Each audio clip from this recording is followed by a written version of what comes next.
lagi ada di mana? Halo teman-teman, saya Nabila Protolyon. Saya Siti Maftuha. Saya Elisa. Kami dari kelompok 17 akan mengajak kalian jalan-jalan seru, estetik, dan pastinya edukatif. Betul banget, hari ini kita lagi ada di kawasan bersejarah kebanggaannya warga Serang, tepatnya di Banten Lama. Nah, untuk tugas UAS kali ini, kita bakal observasi langsung ke 4 situs sekaligus, mulai dari Museum Kepurbakalaan, Keraton Surosoan, Keraton Kaibon, sampai Benteng Spilwijk. Kita bakal bedah sampai tuntas peninggalan masa lalu yang relevan dengan kehidupan kita saat ini. Kalian penasaran kan? Yuk, ikutin kita perjalanan sampai selesai. Ayo, ayo, ayo, ayo. Nah, sebelum kita melangkah lebih jauh, kita kenalan dulu sama destinasi pertama kita, Museum Kepurbakalaan Banten yang berlokasi di Kecamatan Kasemen, Kota Serang.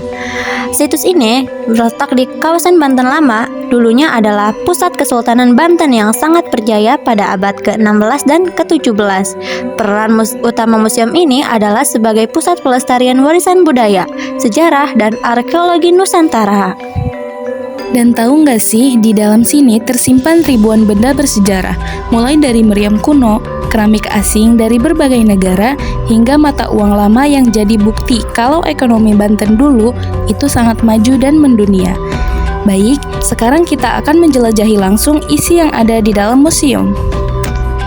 Nah, di sini kita bisa melihat langsung koleksi piring porselen dan wadah keramik kuno yang dulunya menjadi saksi bisu kehidupan sehari-hari di masyarakat Banten. Kalian tahu nggak sih, Banten juga punya sejarah moneter yang kuat. Nah, ini adalah berbagai mata uang yang pernah beredar di masa Kesultanan, mulai dari uang lokal hingga mata uang asing. Tak heran dong, karena dulu Banten memiliki pasar dan bandar internasional yang sangat ramai sebagai pusat perdagangan maritim.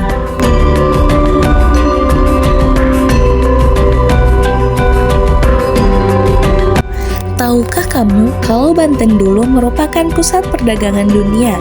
Di sini kita bisa melihat sejarah jalur rempah, termasuk bukti surat menyurat Sultan Ageng Tirtayasa dengan Raja Inggris, serta berbagai sampel rempah asli yang menjadi primadona kala itu. Nah, ayo kita lanjut jalan. Di sini ada temuan keramik kuno. Koleksi ini memajang piring porselin, wadah sup, dan tempayan kuno yang mayoritas berasal dari Tiongkok masa dinasti Ming dan Qing, abad 17 sampai 19.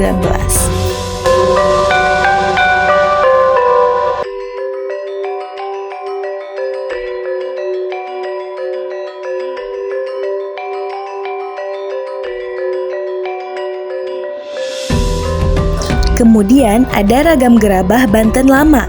Ini adalah temuan yang sangat penting karena membuktikan tingginya penguasaan teknologi olah tanah liat, serta adanya kemandirian industri domestik untuk memenuhi kebutuhan sehari-hari, bukan sekedar mengandalkan barang impor.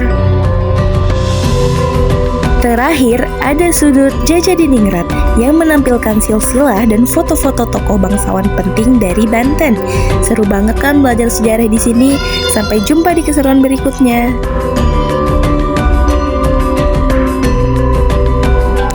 Nah guys, kita akan lanjut ke destinasi yang kedua, yaitu Keraton Surosoan. Ikutin terus ya.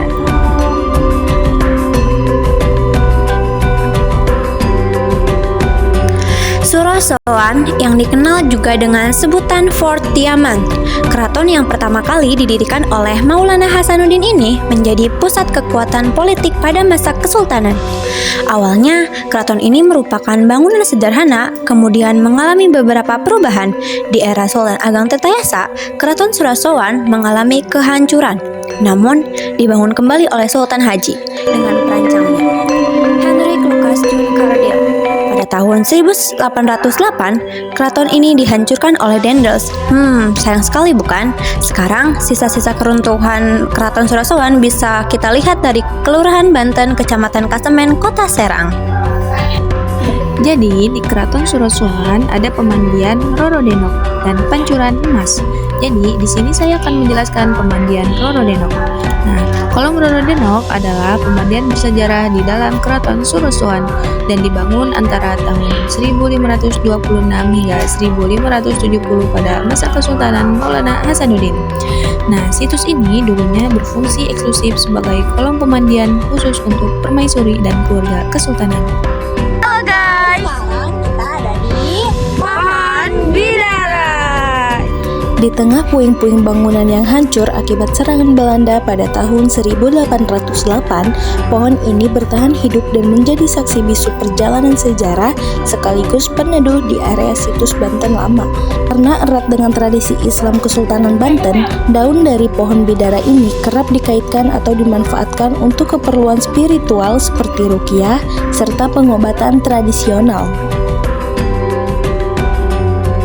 Halo guys, sekarang kita ada di Benteng Village.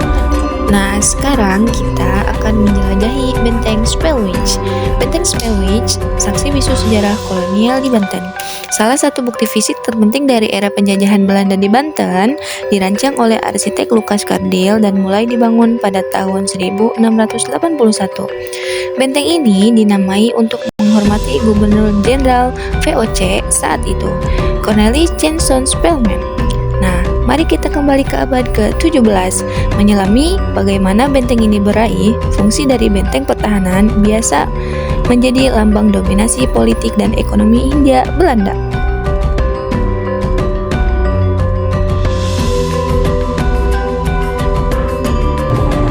Wah, nggak kerasa ya kita udah keliling seharian dari pagi sampai sore. Jujur, hal yang paling menarik bagi aku sih melihat materi secara langsung yang biasanya cuma kita lihat di buku teks sekolah.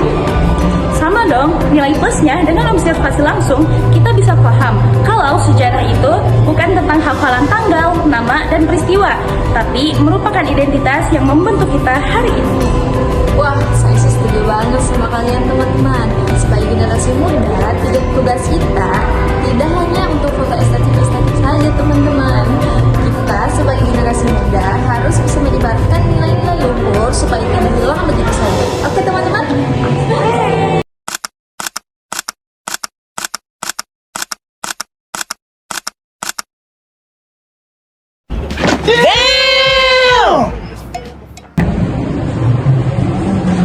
Terima kasih untuk teman-teman dan dosen Damn girl, what you doing? Damn girl, damn girl, what you doing? What you doing? Terima kasih untuk teman-teman dan dosen pengampu yang sudah menonton video observasi dari kami. Semoga videonya bermanfaat. Wassalamualaikum warahmatullahi wabarakatuh. Kelompok 17, berbudaya kita maju, bersama kita utuh.